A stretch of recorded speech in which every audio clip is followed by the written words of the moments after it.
I made a video a few weeks ago talking about all of my concerns about the new Pokemon Legends ZA game. I gave my opinion on a lot of issues and concerns that I was worried about when it came to Legends ZA. So if you haven't seen that video, then I highly recommend you go check that one out after you watch this one, of course. And it has been quite some time since I last uploaded, but I got a little update that I want to announce toward the end of this video that involves leading up to the Switch 2 presentation. So I hope you guys stick around to find out what that might be. It's nothing too major, but I hope you'll stick around nonetheless. But anyways, in my previous video, I felt like a lot of what I had to say about Legends ZA wasn't really all that uplifting or positive, but it wasn't me hating on the game either. But I still think there was quite a bit of negativity that I showed in that video. So in this one, I want to bring some more positivity to what we got from the Pokemon Company and from the Pokemon Present itself. What's up guys, Tactics here with another video for you. Now that things have begun to simmer down with the Pokemon Present after several weeks, and with only 10 more days until we get the Nintendo Switch 2 showcase, I thought now would be the perfect time to talk about all of the positives of what we got. So let's not waste any more time and dive right in. I can confidently say that it was worth the 1 year wait to see what the Pokemon Company had been cooking up for us fans. The Pokemon fans, however, can be notoriously tough to please, but even the most skeptical amongst them can't deny the excitement surrounding this reveal. The franchise has been known for remaining faithful with the gameplay mechanics, with adding a few gimmicks to the turn-based system to spice things up a little.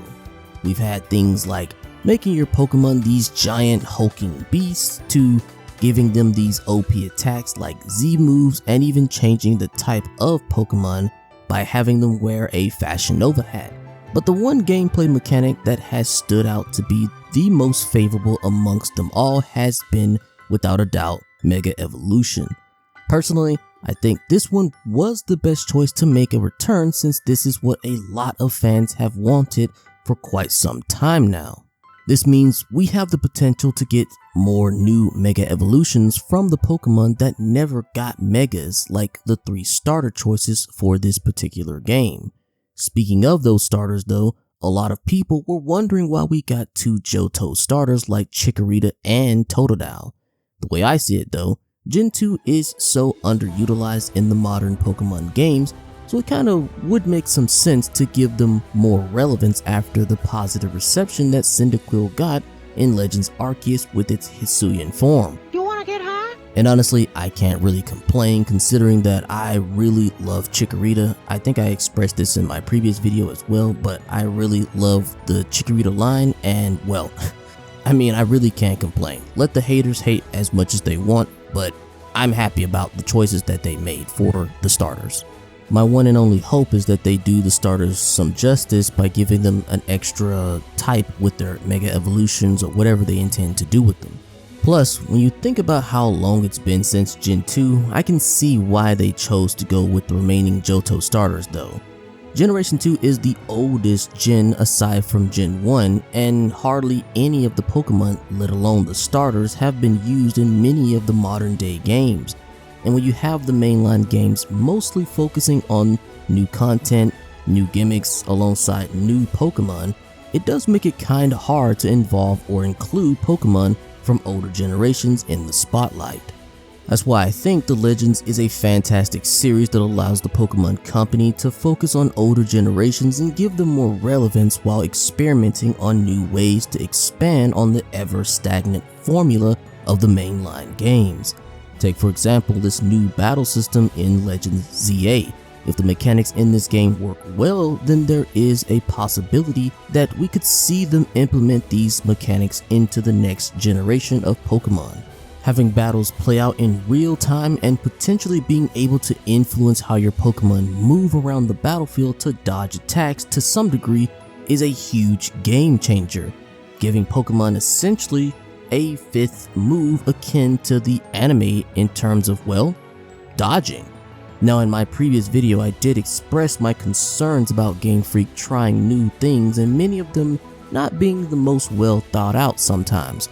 But once again, I want to think with a bit more positive outlook of the game. Besides, it's hard to improve on things if you don't take a few risks. But switching gears just a little, I think where most people's complaints stem from is the graphics, considering we are dealing with a company like the Pokemon Company that I'm sure has a bag full of funds deeper than my student loan debt. So making a less appealing stylistic choice in the graphics with a lack of details in the textures of the Pokemon, the clothing, and other areas is a far cry from what we got in the previous Legends game.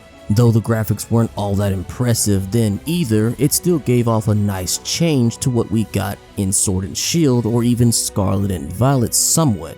But instead of having a graphical direction unique to the Legends series, they opted to have a similar design to Scarlet and Violet, but to a lesser degree.